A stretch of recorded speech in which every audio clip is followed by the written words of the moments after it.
Olá e bem-vindo de volta ao The Crime Reel.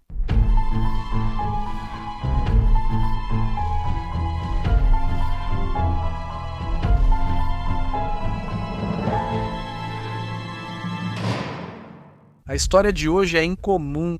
É sobre dois irmãos, nascidos com 17 meses de diferença, que acabariam se tornando assassinos em série. Embora não seja particularmente incomum que criminosos venham da mesma família. O curioso nesse caso é que os dois homens viraram assassinos de forma independente, com motivos e vítimas diferentes. Nem todas as crianças abusadas viram assassinos em série, e nem todo assassino em série sofreu abuso na infância. Como é comum nesses crimes, a infância dos autores costuma ser marcada por instabilidade e abuso. Para Danny e Larry Rains, isso realmente era verdade. Danny nasceu em 20 de outubro de 1943 e 17 meses depois, Larry em 22 de março de 1945. Os 4 irmãos, incluindo 2 irmãs, sofreram abusos graves do pai. Ele era alcoólatra e ficava ainda mais cruel ao beber. Ele descontava em quem estivesse por perto, e seus filhos frequentemente eram alvo de seu temperamento violento. O pai os fazia beber uísque e lutar por moedas jogadas ao chão, permitindo que parassem só depois. Se apenas um permanecia de pé ou começava a chorar, significava que tinha perdido por desistência. Quando Danny tinha 10 e Larry 9 anos, o pai deles abandonou a família. Ele se mudou para a Flórida, arrumou emprego em um posto de gasolina e nunca mais os viu. No entanto, parece que, a essa altura, a violência já estava enraizada nos dois garotos e, embora fossem próximos em alguns momentos, frequentemente brigavam de forma violenta. Anos depois, Larry diria que algumas dessas brigas envolviam jogar facas um no outro ou tentar se acertar com arco e flecha. Em 1958, aos 13 anos, Larry conheceu Sue, mãe de 3 filhos, e com 23 anos. Nos anos seguintes, ele passou a dedicar mais tempo a ela, ajudando a criar seus filhos, até se envolver intimamente com ela. Na mesma época, Larry e Danny começaram a namorar Cat, amiga do colégio. Aos 16 anos, Larry largou a escola e aos 17 tornou-se ainda mais encrenqueiro. Ele e um amigo roubaram um carro, mas foram rapidamente presos. O promotor concordou em anular a sentença de Larry se ele se alistasse no exército. Porém, desde o início, seu tempo no exército foi problemático, com repetidas punições por má conduta e alcoolismo crônico. Passou quase todo o tempo na prisão militar antes de ser dispensado. Enquanto isso, nesse período, Danny se casou com Cat, que ambos os irmãos namoravam, e tiveram 3 filhos. Ao retornar para Kalamazoo após o exército, Larry pediu várias vezes Sue em casamento, mas ela recusou. Ele ficava cada vez mais deprimido e tentava se suicidar. Ele foi salvo por um policial e passou 10 dias no Hospital Psiquiátrico Regional de Kalamazoo antes de receber alta. Aos 19 anos, Larry costumava pegar carona por vários lugares dos Estados Unidos há cerca de 3 meses, quando, na noite de 29 de maio de 1964, Larry recebeu uma carona de um homem chamado Gary Smock. Gary, professor do ensino fundamental de 30 anos, participou de uma reunião com a Câmara de Comércio em Battle Creek, Michigan, e passava por Kalamazoo. Enquanto ele se dirigia para um jantar em família, sua esposa, Thelma, o aguardava em casa com suas 2 filhas, Cynthia, de 4 anos, e Diana, que tinha apenas 6 meses de idade. O ato gentil de Gary com Larry acabaria lhe custando a vida. Após receber carona de Gary, Larry o forçou a dirigir por uma estrada rural e o roubou, levando só $3. Ele ordenou que Gary entrasse no porta-malas e ficasse quieto, mas Gary começou a chutar e bater para chamar a atenção. Larry parou em uma estrada tranquila, nos arredores de Kalamazoo, abriu o porta-malas do carro e disparou sua arma calibre 22 2 vezes. A primeira bala errou, mas a segunda acertou Gary na cabeça, no abaixo da orelha. Uma autópsia concluiria mais tarde que Gary teria morrido do ferimento de bala em poucos minutos. Deixando o corpo de Gary no porta-malas do carro, Larry foi comprar um hambúrguer antes de dirigir o carro de Gary até Elkhart, em Indiana, que ficava a aproximadamente 60 milhas de distância. Na madrugada de 30 de maio, ele assaltou um posto de gasolina, atirou 2 vezes na cabeça do atendente Charles Snyder e fugiu com $100. Pescadores encontraram o corpo de Charles pouco após o assassinato. A polícia foi avisada e montou bloqueios rodoviários na região. Ao tentar voltar para Kalamazoo, Larry encontrou um bloqueio dirigindo o carro de Gary, com o corpo dele ainda no porta-malas. Ele foi parado no bloqueio, interrogado e liberado sem suspeitas por agir relaxado. Larry então retornou ao local do crime. Gary roubou os sapatos e o relógio, abandonando o carro. Larry sabia do sangue no para-choque e possíveis evidências no veículo, mas ele não queria ficar por perto para limpar isso. Aparentemente, a essa altura, ele simplesmente não se importava mais. Ao mesmo tempo, a esposa de Gary, Thelma Smock, estava na delegacia local fazendo um boletim de ocorrência de pessoa desaparecida. Gary ligou para avisar que iria se atrasar para o jantar, mas não voltou para casa. Ao ouvir o policial relatar detalhes do carro abandonado, Thelma disse que era o mesmo modelo que seu marido dirigia. Quando abriram o porta-malas, ficou claro que Gary não estava só desaparecido. A polícia coletou impressões digital e da palma da mão do carro. Foi determinado que elas não correspondiam nem a Gary nem a sua família, e havia esperança de que eventualmente levassem à identificação do assassino de Gary. Autoridades de Indiana e Michigan trocaram informações sobre os assassinatos de Gary e Charles para verificar se estavam ligados. Em poucos dias, eles teriam a resposta. Larry visitou Sue e confessou o que fez. Ela entrou em pânico e ligou para a mãe e uma amiga. A polícia foi chamada e Larry aguardou calmamente até ser preso. No momento de sua prisão, ele estava usando o relógio e os sapatos de Gary. Quando questionado sobre os crimes, ele prontamente admitiu ter matado os 2 homens e entregou a arma do crime. Larry recebeu um defensor público, Eugene Field, e foi enviado para avaliação psiquiátrica. À medida que a investigação continuava, foram feitas conexões com outros casos em aberto. No dia 6 de abril daquele ano, outro frentista foi assassinado. Vernon LeBen, de 20 anos, foi morto a tiros com uma arma calibre 22 em Battle Creek, perto de onde Gary estava dirigindo na noite em que parou para ajudar. Larry Vernon iria se casar no dia seguinte. Quando questionado sobre esse crime, Larry admitiu que foi ele quem matou Vernon. Larry acrescentou mais 2 crimes em outros estados à lista. Ele disse à polícia que um homem o buscou enquanto pegava carona perto do Vale da Morte em 23 de maio.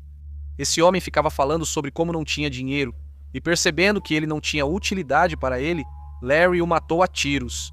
O corpo desse homem ficou desaparecido por mais de 2 anos. Larry também confessou ter matado outro frentista, desta vez em Kentucky.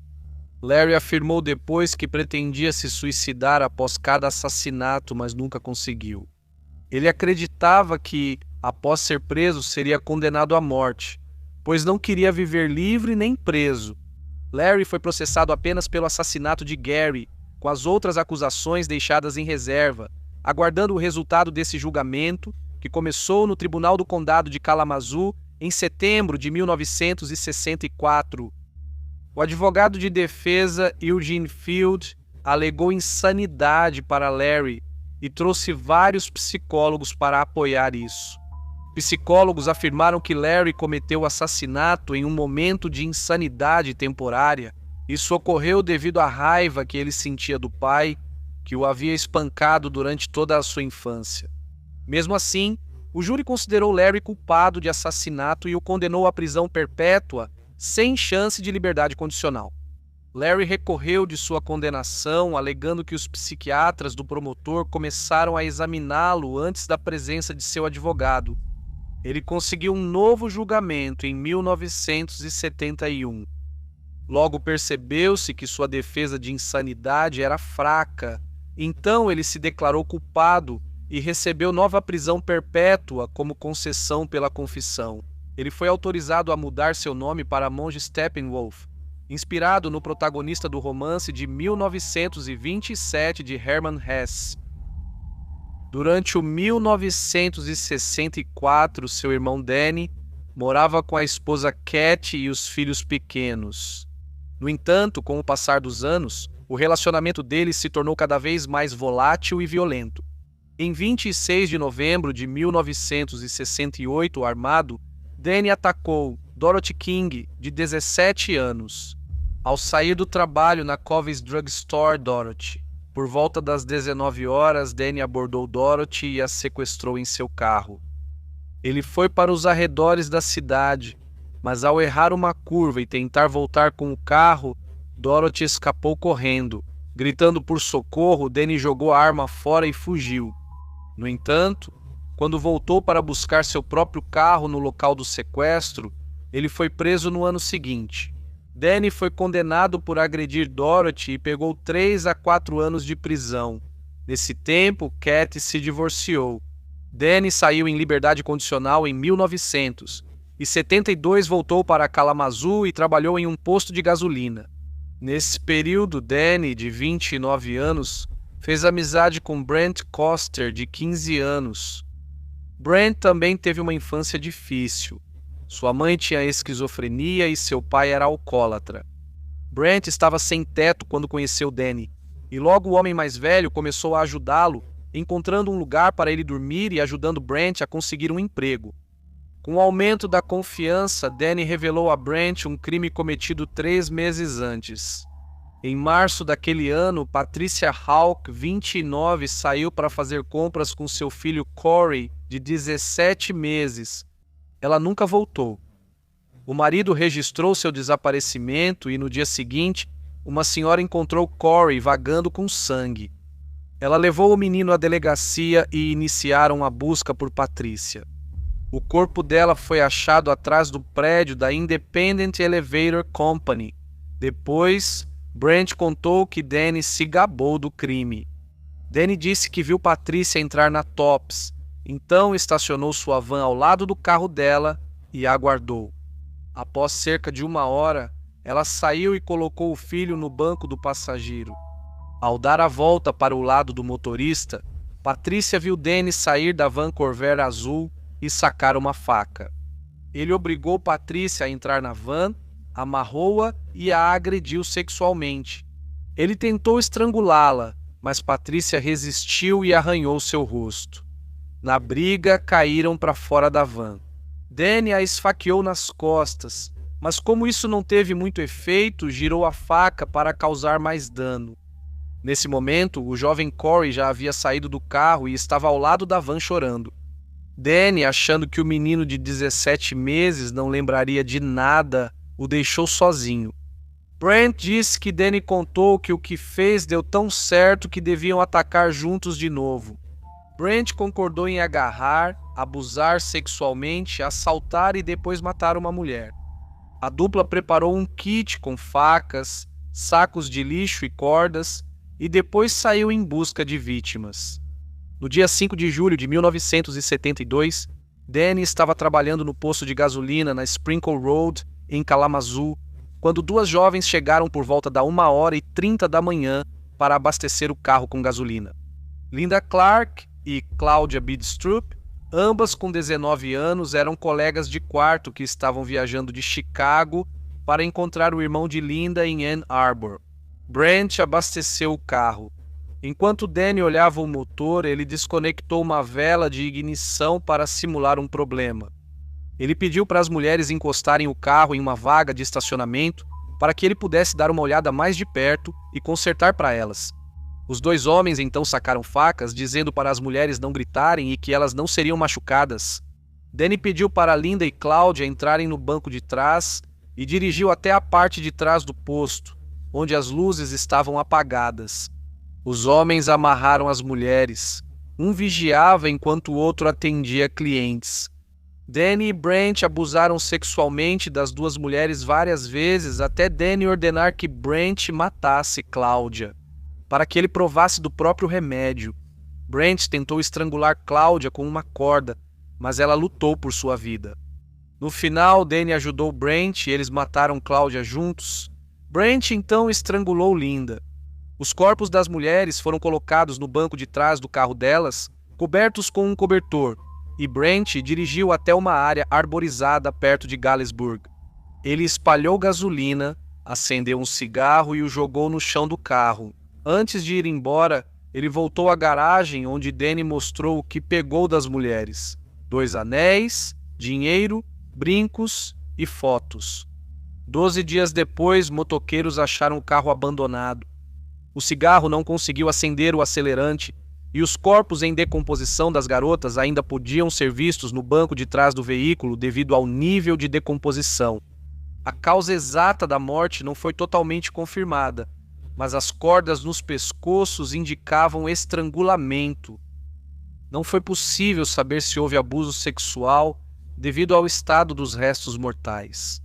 A polícia suspeitava que esses assassinatos estavam ligados ao de Patricia Hawk, pelas semelhanças na forma como as mulheres foram amarradas e mortas.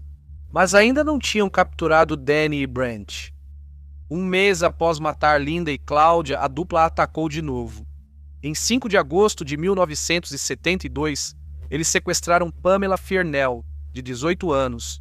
Pamela pegava carona no campus da Universidade Western Michigan quando foi ameaçada com uma faca. Eles a forçaram a entrar na van, amarraram-na, cobriram com um saco de dormir e a levaram para uma área isolada de mata. Por mais de 6 horas, a dupla abusou sexualmente dela e depois a levou para perto de um lago. Brent então afirmou que ele e Danny começaram a beber cerveja e deram um pouco de vinho para Pamela. Mudaram de local pela 3ª vez e quando Pamela gritou por ajuda, Danny a socou no estômago. Como isso não a conteve, Brent colocou um saco plástico em sua cabeça e a sufocou. Depois, moveram o corpo de Pamela para longe da van. Logo após, Danny viu um carro de polícia e Brent fugiu. A polícia checou a identidade de Danny e o liberou. No dia seguinte, a dupla retornou e levou o corpo de Pamela para uma área mais isolada. Não muito tempo depois disso, a amizade entre Danny e Brent começou a se desfazer e a polícia estava cada vez mais perto de solucionar os crimes. Em 4 de setembro, Danny foi interrogado pelos assassinatos de Linda e Claudia em julho. Durante a investigação em postos próximos ao local do carro da garota, a polícia descobriu o histórico criminal de Danny pela tentativa de sequestro de Dorothy King. Foi constatado que Brent costumava rondar o posto de serviço com Danny e também foi interrogado.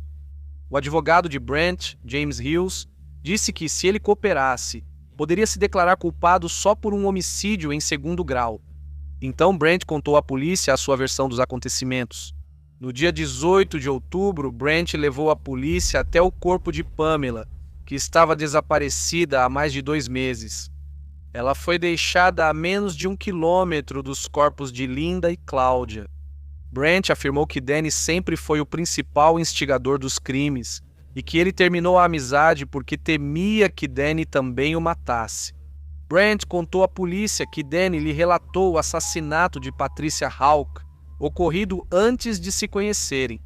Brent tinha só 15 anos, então seu advogado queria que o caso ficasse no tribunal de menores. No entanto, Donald Burge, que era o promotor do condado de Kalamazoo na época, queria que o caso fosse transferido para o tribunal de adultos, em vista da natureza particularmente brutal dos crimes. Danny alegou que era inocente de todas as acusações e que não era um assassino. Ainda assim, ele foi parar em uma cela de segurança máxima na mesma prisão do condado, onde seu irmão Larry aguardava novo julgamento pelo assassinato de Gary Smock. Eles ficaram nas celas 1 e 2. Enquanto Larry mudou sua declaração para culpado, Danny continuou a protestar sua inocência. Ele foi julgado em fevereiro de 1973 pelo assassinato de Patricia Hawk. Brent, mesmo sem conhecer Danny na época, foi a principal testemunha contra ele. Ele relatou que Danny lhe contou todo o ocorrido e o depoimento coincidia com as evidências da cena do crime. Outra testemunha, Kathy Rains, ex-esposa de Danny, relatou que dias após o assassinato de Patrícia percebeu um arranhão no rosto dele. Ele disse que isso ocorreu enquanto fazia trabalhos manuais.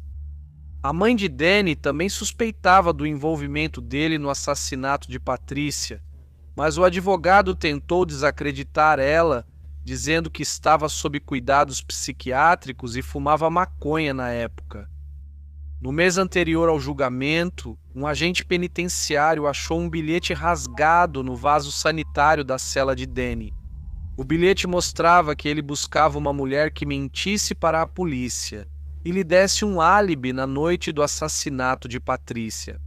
Diante das provas contundentes, Danny foi condenado a 2 prisões perpétuas sem possibilidade de liberdade condicional. Uma por homicídio em 2º grau e outra por assassinato durante abuso sexual. Danny foi julgado novamente em julho de 1973 agora pelo assassinato de Pamela Fiernell. Mais uma vez, a testemunha principal contra Danny foi Brent.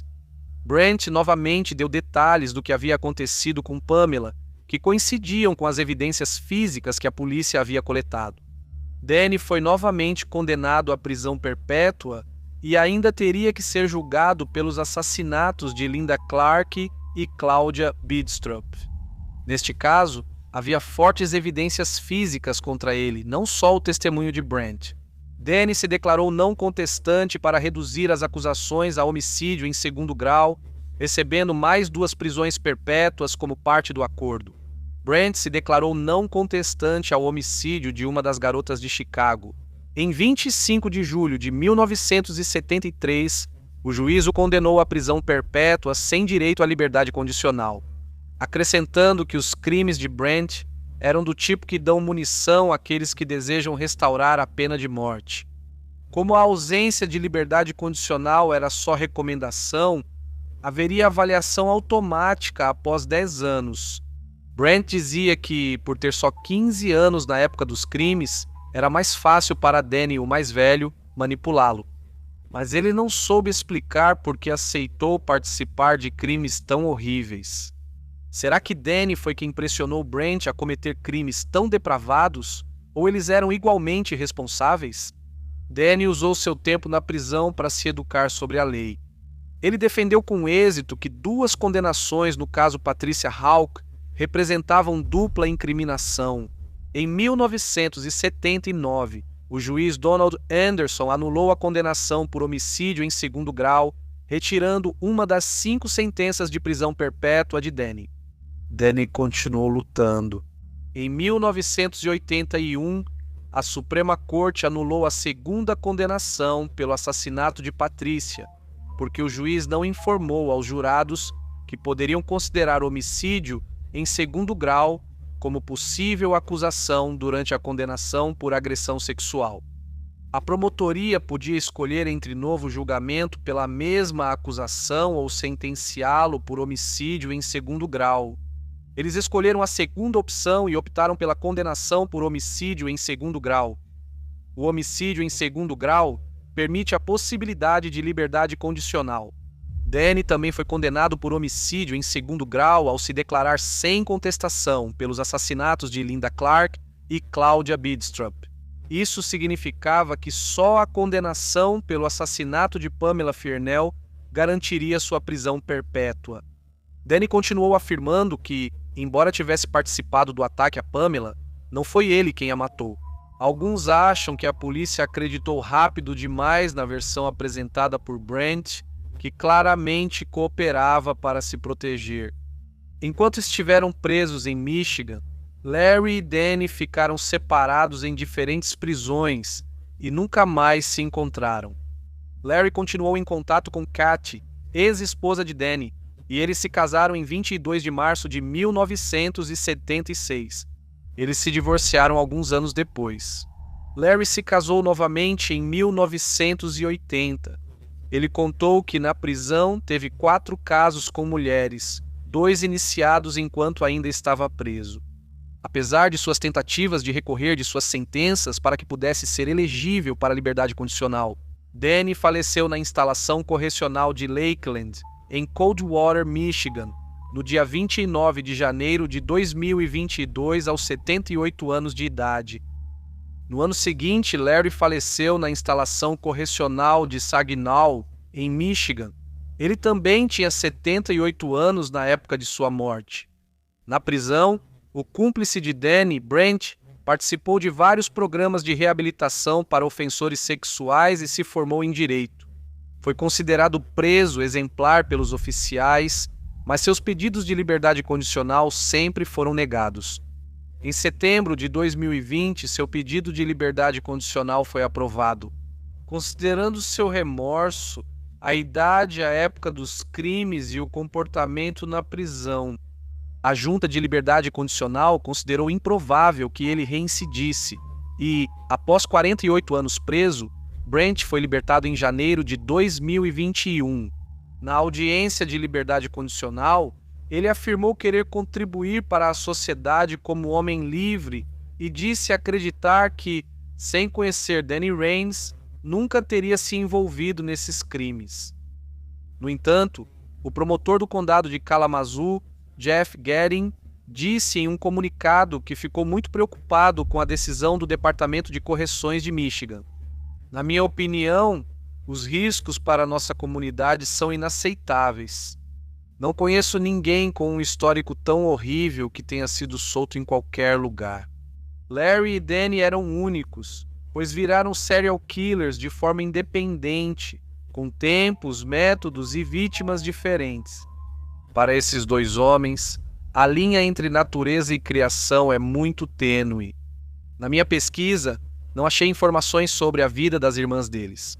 Então, presumo que elas viveram uma vida sem grandes delitos criminais, mesmo tendo sido submetidas à mesma criação. O fato de que as vítimas de Larry se pareciam com o pai deles, que os abusou violentamente durante a infância, e duas de suas vítimas trabalhavam em um posto de gasolina. Assim como o pai deles, isso indicaria que Larry guardava muita raiva do pai. Já os crimes de Danny tinham motivação sexual e todas as vítimas eram mulheres.